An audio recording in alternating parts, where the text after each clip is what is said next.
So, morning. I just want to make this before I go to my hand therapy appointment. They're doing a really cool procedure today where they're going to use an ultrasound machine that's not like a normal ultrasound that uses, they're not the ones that are used for guiding like needles or guiding procedural stuff. It's actually for pulsing like the scar tissue and breaking it apart. And so they're going to get rid of the scar tissue on my two fingers here. Yeah. Anyway, so I kind of put my focus on something in a meditation this morning that has woken me up really quickly because I realized it's like the main thing I should be focusing on as a person to try and change myself, so that I can think better and effectively work more effectively and do things better. And it's that I don't want to argue and I don't want to think from a place of judgment at all in any form. So anytime I do that, which is almost all the time, I'm like trying to reorient. And it's like, I was just talking to my dad and we brought up a few topics, some political. Those were very hard to handle, but I did. And like, what do you do with that energy when you're triggered? Like, instead of using that energy and just following the old pattern of, actually following through and speaking to that trigger, I've learned something crucially important. I have been trying to change my parents, like trying to change their behavior for my whole life. And that's why I'm still stuck here. All that my trying to affect change by arguing and judging has done, all it has done is stuck all of us in the exact same position, and we lived a cyclic day forever. And you think I would have caught on by now, but I just didn't have enough of my own mental resources due to my weed use. But either way, like, now that this is the focus, my focus and my general state of being is constantly well. And that was just from meditating to begin with. I'm pretty amped right now because I figured this out and I feel like this is the target for me personally. Just like as a person, I'm a Viking. I've grown up as a Viking. I've lived with my dad, who is clearly a Viking.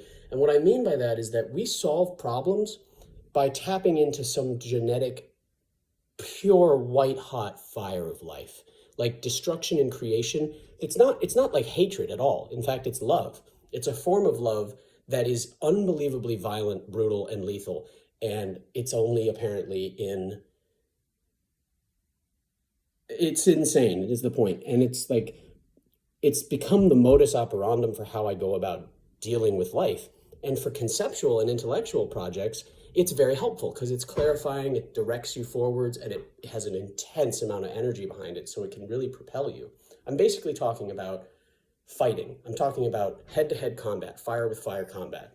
And in the end, if you actually want to initiate change, the best way to do it is to model the behavior and never confront it. Because the second you confront a pre-existing belief or you confront a behavior pattern that person is very likely aware is a problem, or that they're aware they don't want to do, or maybe they're not aware at all and they think it's actually totally righteous, justified, and a good idea. If you even just model a different form of behavior and just show them there's another road than the one they're taking, their subconscious is going to internalize that regardless of what they want to think. And that is something I have finally tapped into in terms of like myself. I understand for myself what that means.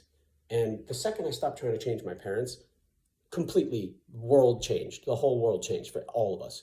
My dad is becoming incrementally, quickly, less and less and less depressed. He started a workout program, study. He's in a medical study about working out in old age.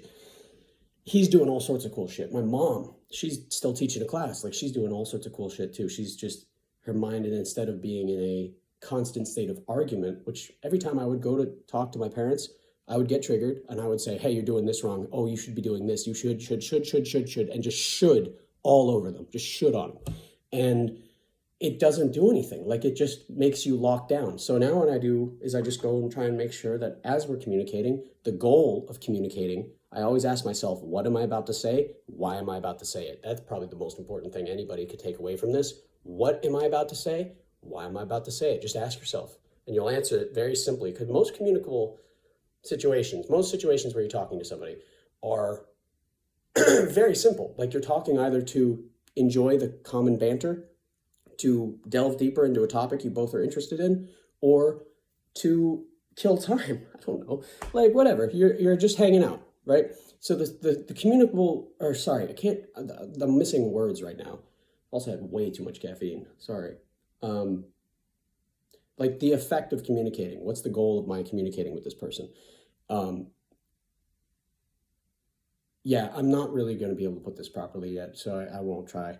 But essentially, I am in my own mind delving really far in and trying to see I um, where I think from places of judgment, or where I think using rage or anger, using those two cheap, feeble emotions as a fuel source for actual intellectual efforts is a bad idea, because it's like it comes with a bias. You're just going to confirm or going to deny a pre-existing belief in that format. Because like the whole reason you were incited is you already believe that that thing that incited you is either flawed, dangerous, or wrong, or whatever in some way. And so you're going to basically, the goal of that is kill it. You want to kill it. You want to attack and destroy it. That's an evolutionary misstep that if we use for thinking does not work at all. It immediately fails. If you wanted to end somebody's life, great. That's the right switch. That's the one. You go with the rage switch. But other than that, there's no use. There is no use for anger and rage in the mind, in intellectual efforts. And I'm now, it's a lot easier said than done, but this is where I'm trying to figure out, how do I implement it? And it's in those interactions. It's when I get triggered, what do I do with that energy? Instead of following the trigger, what do I do with it? Where do I mentally jujitsu it, such that my mind, next time it happens, knows that's also a way to handle this. I don't have to just follow it blindly and create a confrontation. Something about that seemed really, really important. So I made a video about it, and now I'm uploading it to YouTube. So I hope you guys are having an awesome day. I know I keep making these really strange videos about meditation and about, philosophical concepts. I hope it's not annoying. I don't mean to sound like I know something, because I know nothing, but I'm feeling it around. I'm just feeling around. I don't know enough yet to put the bricks together correctly, but I'm starting to gain enough awareness of myself and awareness of how things work just by looking around me and not being a dumbass. And there's another example of where I should be catching those things. So anyway, I'll see you guys.